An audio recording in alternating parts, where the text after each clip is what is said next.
athlete, very young. Nick, also a scratch golfer, they enjoy covering the Cosby Tournament golf tournament. Nick moved his family back to Clovis to help Cohen's sister, Mary Shimizu, work her ranch following the death of her husband, Ben Shimizu.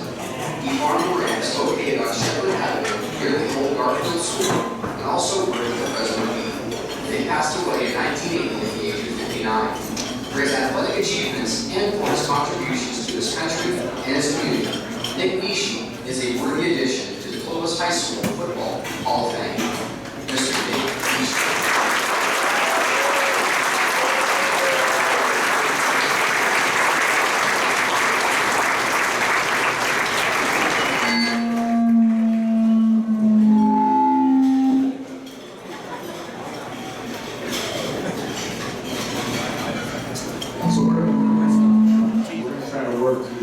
Sound issues, so please bear with us. Coach, can I get that mic as well, please? We're going to try to do this again.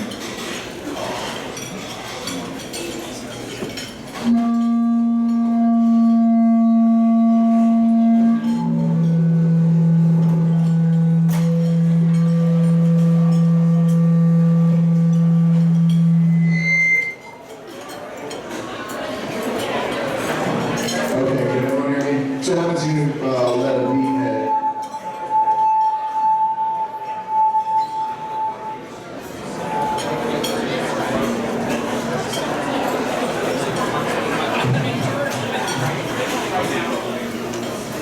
Alright, we're doing that? Okay. We're just going to share a mic for this part. Can everyone now hear me? Alright. Okay. So we have Nick's son Travis here to share just a few thoughts about his father and his journey. And so Nick, first question, thank you for joining us, by the way. And so first question for you, Travis, is, so your father was a three-star, an all-star in three sports. From what you know, what do you think his favorite sport was going through his career? It's fairly easy because in high school it was football. He learned big and fast. In college, they got bigger and faster. He decided baseball was the first sport to play. And then after he came back from the war, he realized golf was really the best sport to be involved in. That's a great call. Being in Monterey, that probably was not a bad place to do it. Okay, so we're honoring your father today for his contribution to Clovis High School and the football program. But what I'd like to spend a little bit of time on is the amazing character that your father showed. He was sent to an internment camp in Arizona during World War II. But even through that experience, which he met your mother and his wife, but even after that experience, he still chose to serve in the military. Can you share with us some of the things that you learned from him about why he made that decision to continue to serve beyond that experience? Growing up in Clovis, he was sheltered, I guess is the word he used, by the community where they really didn't look at race the way other places took place as part of our country. After he went through camp and found out from the residents there some of the oppression, some of the bigotry and racism that existed in the country, he realized that probably the best way to improve the East Aid and Central Council, because it became all about preaching the world justice program. He realized that showing the dedication to the country through military service was probably the most important thing that he could do. He instilled in all of us a great level of life, food, part of that came from his program, the local people. So I have to they were supportive about because he was the number one fan and supporter for all of us. Everybody, my grandfather and brother was really fast.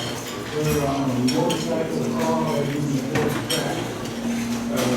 And watching everybody play sports.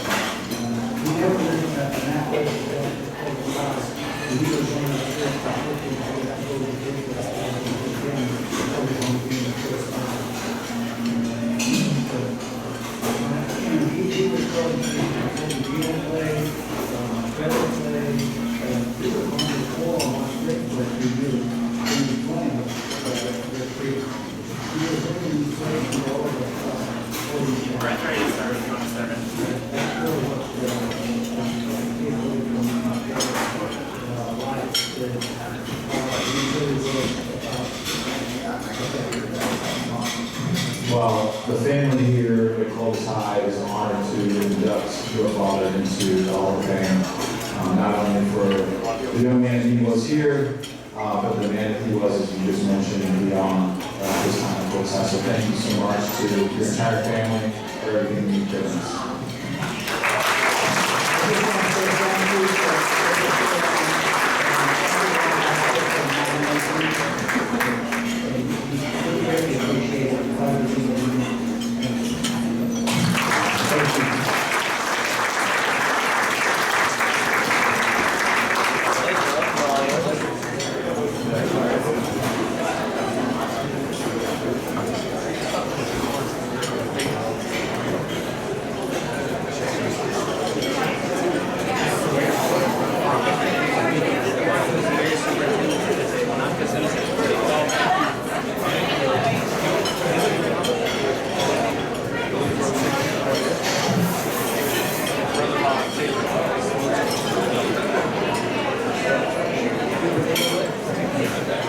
Only should have his father.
In 1963, he set the Fresno State pass receiving record with 35 catches.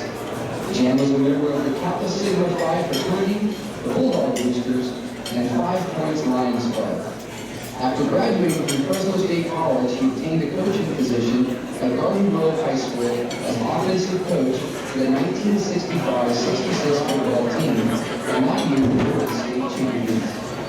After coaching, Jan decided to get into the family business and moved back to Riverdale and became engaged in ranching at Borjas Brothers Farms on the west side. At age 29, Jan was tragically involved in a traffic accident in North Carolina. He is survived by his wife, Wayne Faris Barrett, daughters Elise Faris Souza, Heather Faris, and 3 grandsons, Mitchell Souza, Tyler Souza, and Federico Velasco. One grandson, Mitchell Souza, followed in his grandfather's footsteps and played football at Cal Poly University in San Luis Obispo. Jan would have been a very proud grandpa. Mr. Jan Faris.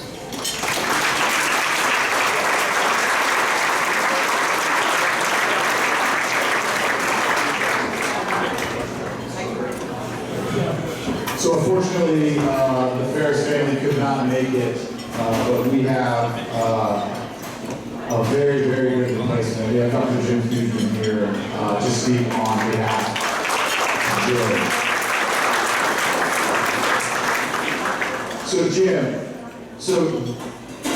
Jan is now joining some of his teammates, Daryl, Monica, Monte Day in the Hall of Fame. What do you think this honor would have been for Jan? Well, I have the honor of playing with Jan at Fresno State in 1963. Jan was very serious about the game of football. He was very humble. I think he would be absolutely delighted. And by the way, that 58 Clovis High football team was really one of the great football teams in the history of Clovis High School. Not only was Daryl and Monty on that team, but we had Manuel Minta and the Press Brothers. That was very good. Jan was delightful with this one. That's awesome. So when you look at Jan's football career, what would you say his opinion of his greatest moment, his greatest accomplishment? Well, I think there's two things there. I think, the junior Rose Bowl at Bakersfield College. Bakersfield College at that time was really a powerhouse, number one team in the country. That would have to be a highlight of my career. And also the 1961 Mercy Bowl, which he played and defeated a really heavily favored bowling green team in high school. Heavyweight game. So I think those two things, I think would really stand out. Well, his legacy has lived on well with his children and grandchildren, and we're honored to induct him into this amazing group. And unfortunately, we get to meet the Faris family, but I know Jan, like you said, is so humble and proud of this. So thank you so much. Appreciate it.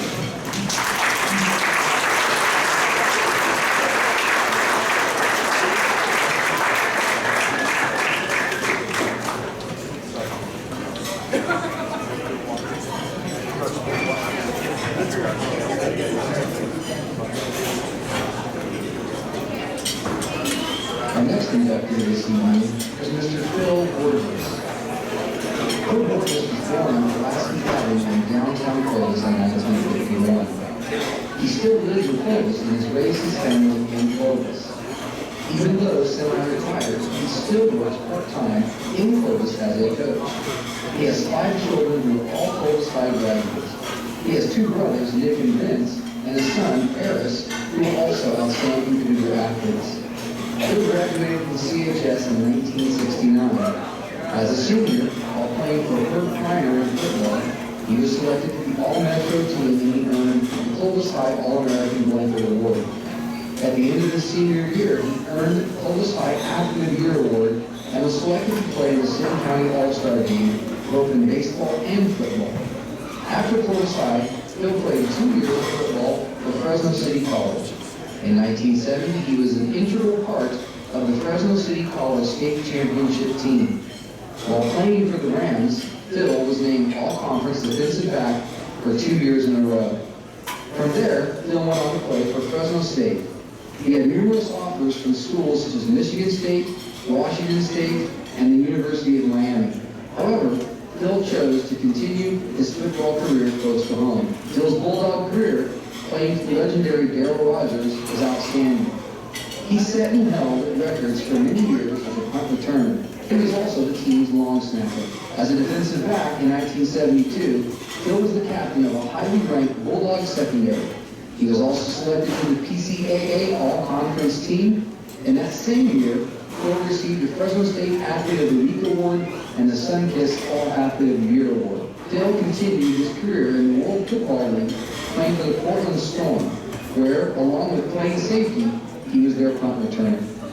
An interesting footnote came in 1975 when the Storm played a Southern California Sun team that was quarterbacked by another former Clovis High School player, quarterback Daryl Monica.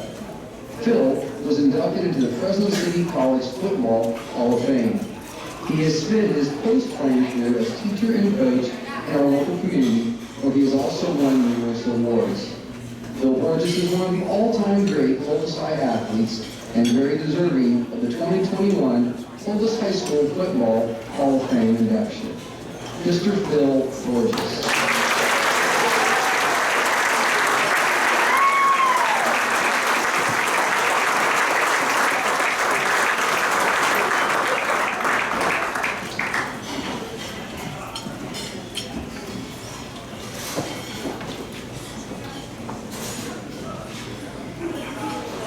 Phil, great to see you. So I had the honor of playing with Phil's son through my junior high school career. So we got to know each other pretty well over that time. But it's really it's awesome. Really, and even digging into your career and understanding where Faris got everything, obviously. But it's been fun to really dig into that, and we're glad we can honor you today. We sent over some questions to you earlier. We had to adjust that. So I may be throwing some on the fly at you, so I apologize. So with the times, what a lot of shows do is you put out a question on social media and you get a bunch of random questions in from fans of yours, by the way. So we did that. And one of the questions that kept coming up, and I think the handle was Borjas 18, and the question was, what was it like wearing leather helmets? I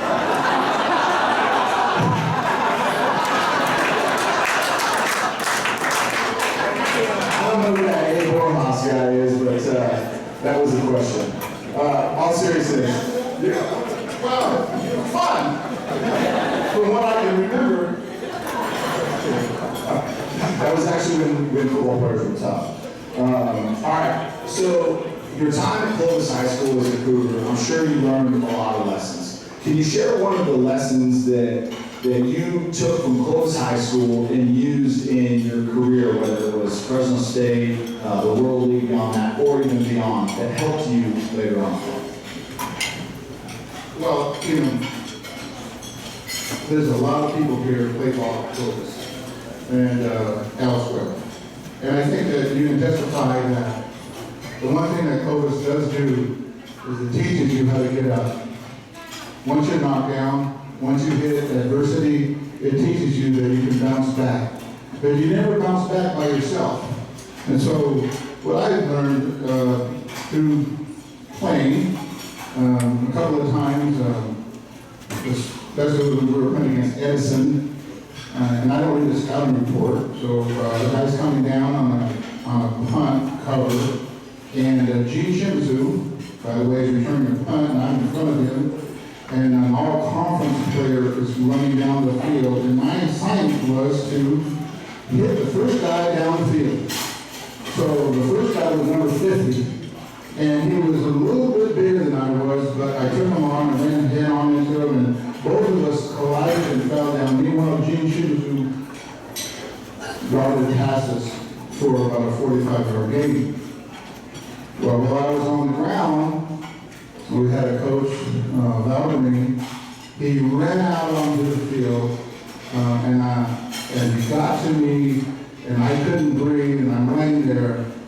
He says, out of nowhere, don't let a Mexican get carried off the field.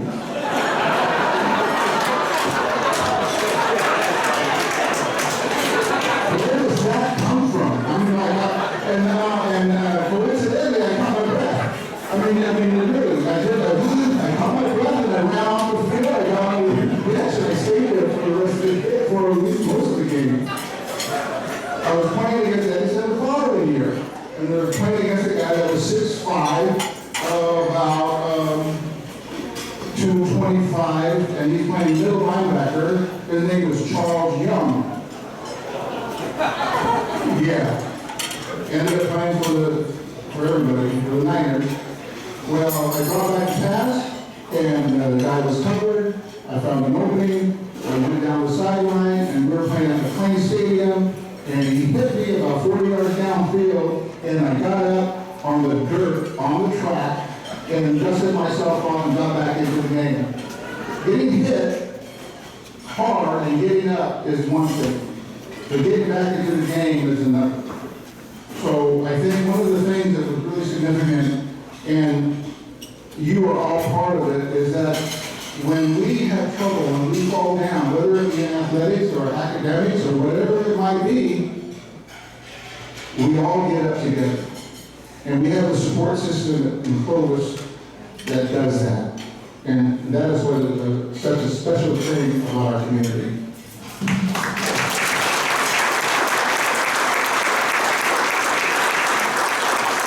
I feel like you answered my next question, but to go along with it, nobody knows this community better than you. Being born here, going to high school here, staying local for college, raising your children here, contributing to the community. If you had a room full of this year's Clovis High football team, freshmen to seniors, and Coach Hammond's over here, we got a couple of you guys here, what would you say to them the importance of wearing that cougar on their jersey? Not the name on the back, but why it's so important to represent this team and this city in a great way. It's a good question.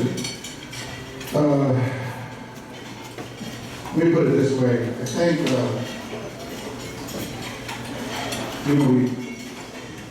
we played in the championship game, and I remember this game, what year, 2001? 2002. And you were the quarterback, and Eric was the running back. Yeah. Well, I remember it was the last play of the game, who we played?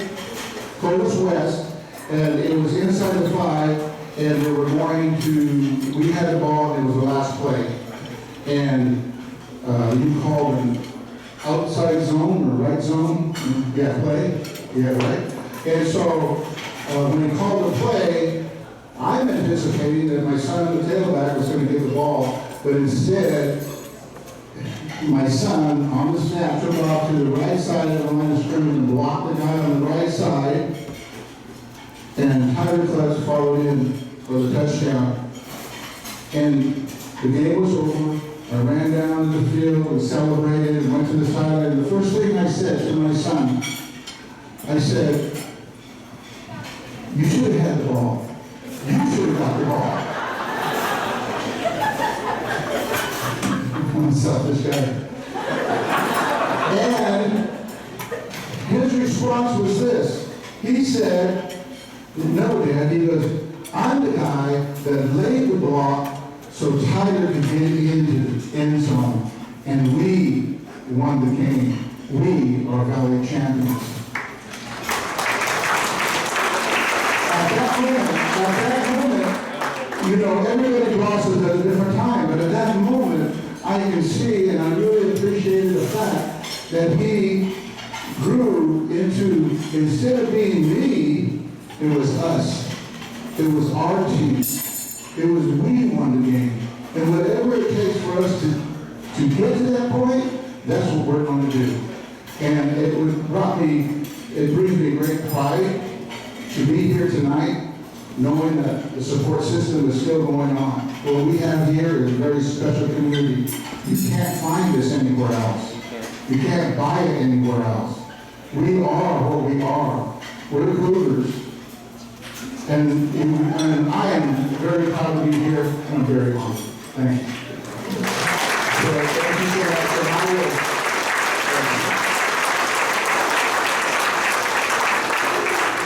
Couldn't say it any better.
to Notre Dame and many others. On the first play of the Valley Championship game against Delano, he suffered a devastating knee injury. However, he re-entered the game several times to pursue his special team duties, which was a true testimony to his toughness and commitment to the team. That injury ultimately curtailed him, but clearly have